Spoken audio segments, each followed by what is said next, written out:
Hello, and welcome to another episode of Health Affairs This Week. I'm Jessica Bylander.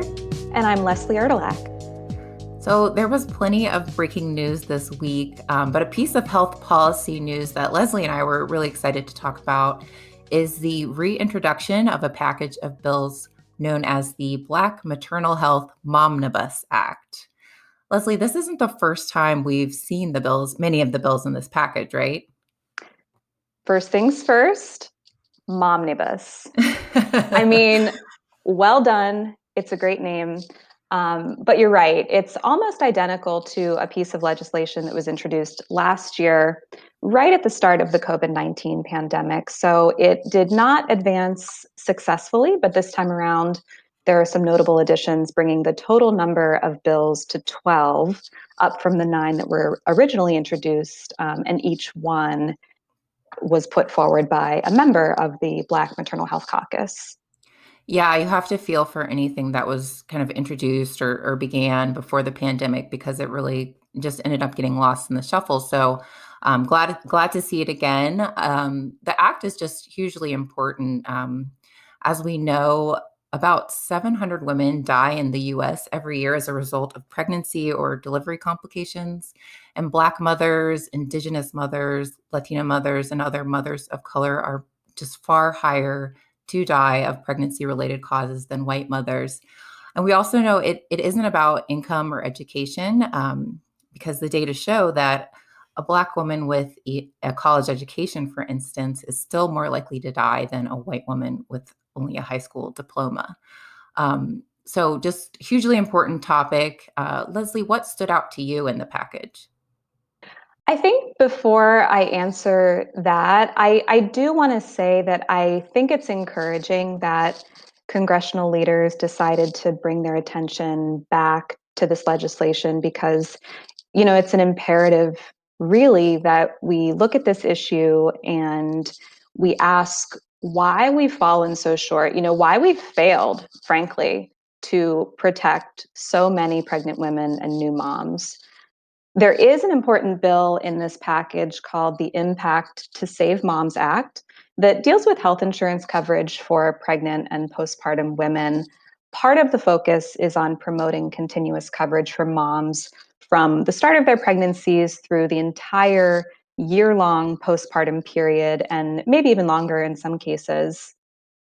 And this is really critical because Medicaid covers about half of all births in the US, and even though there are some rules in place to help pregnant women qualify for Medicaid, coverage can run out 60 days after birth in some states, even though a significant share of the pregnancy related deaths that we're talking about occur after delivery. So over 50% actually happen in that postpartum period up to a year after pregnancy.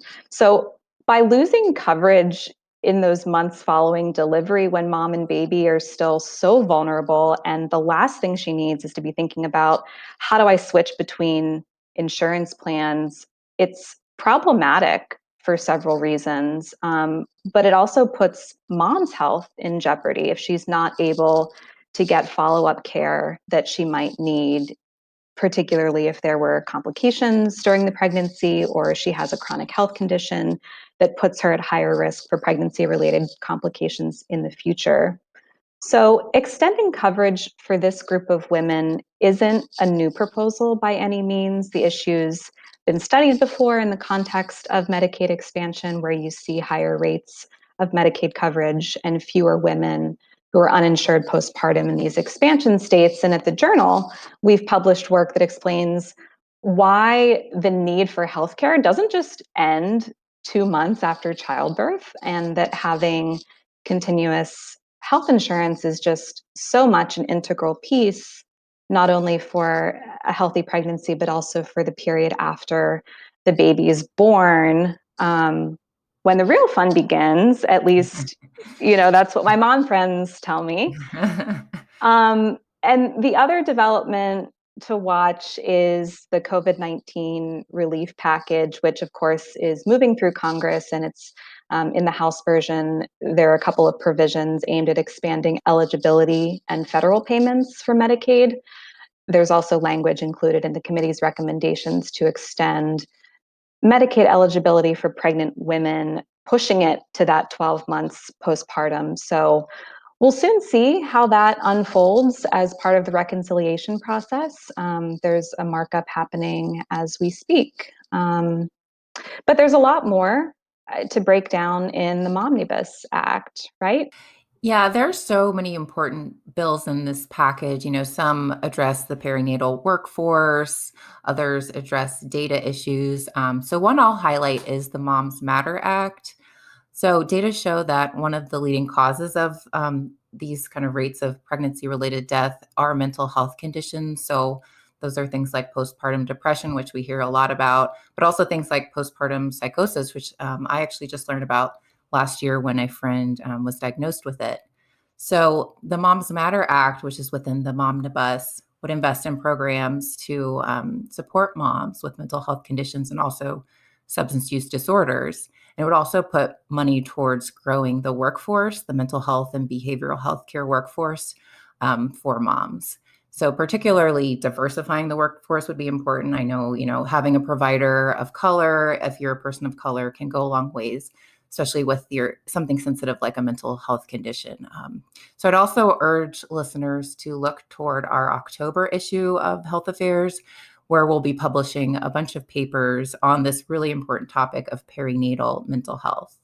Um, and Leslie, you mentioned there are a few new bills in the Momnibus that weren't in the previous version. So what are those going to be? What are those focused on? Yeah, and for a second, I love what you said about the Moms Matter Act, and I want to reinforce what you said. I appreciate the focus there on specifically on the mental and behavioral health workforce because we're facing such a shortage of physicians here in the US, and so that pool of OBGYNs and midwives and other practitioners is pretty small, I think, relative to the number of births. And so to kind of get that holistic model of care and to bring in the mental health piece, you need to bring in people who can serve alongside some of those maternity care providers. And so I thought that was great. But the three additional bills that made it into Momnibus 2.0, I think they're really, in many ways, a reflection of the times and of some of the challenges that are immediately in front of us. One of the new bills has to do with climate change and some new data that came out around heat and air pollution and preterm birth. So, the Protecting Moms and Babies Against Climate Change Act includes a list of items to address environmental threats and the associated health risks for pregnant and postpartum women. The two other bills are related to pregnancy and COVID 19. One would fund more programs to increase maternal vaccination rates, and the other is a bit more expansive and it focuses on maternal health outcomes during the pandemic, but also beyond, with an emphasis on disparities, which of course dovetails with the new administration's commitment to racial equity. Yes, and you mentioning the climate change bill that they've added just brings back the memory of a couple years ago during the wildfires in California, where the air quality was just so poor. I had a few friends who were pregnant at the time, and I know one ended up flying to the East Coast just because of concerns of the impact of that poor air quality on pregnancy, while others were wearing those really intense face masks. So there's just so much we don't know about the topic, and it's going to continue to become more and more pressing as climate change effects are seen more and more. But as you mentioned, there have been some new initiatives intended to advance racial equity by the Biden administration, kind of right out of the gate. And one of the newer developments is that on Wednesday, the president announced several members of the COVID-19 Health Equity Task Force. And that's being chaired by Marcella Nunes Smith of Yale, who we know well at the Journal. So we'll see to what extent this task force is going to address issues related to COVID-19 and maternal health and Black maternal health, but very promising that the task force exists in the first place. And there's a lot, I think, that needs to happen to address those systemic causes of these inequities and, including those that we see in the maternal mortality rates.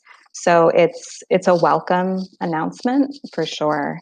So Leslie, what does it mean that this bill has been reintroduced? Is it, can we expect it to be passed anytime soon? What are the next steps on this one? I feel like we say this all the time, but the path to law remains really unclear. I Yes. think, again, lawmakers are optimistic, with the newly Democratic Senate and the White House that we're going to see some movement on this, but who really knows? So as we know, introduction of a bill is just the first step. There's, a long road ahead, but we'll be watching this and we're optimistic that hopefully it won't get overshadowed again and we'll continue to move through Congress. Great. Well, that's all the time we have, but I'll leave you with this. Putting aside Momnibus, which we've established is kind of the best name ever, I think the substance of these bills is even better, and that's what's really important. So let's hope we see some movement in the right direction, Jess. For more content, check out Health Affairs This Week wherever you get your podcasts. Leave us a review, share this episode with a friend, and we'll see you next week. Thanks. Bye.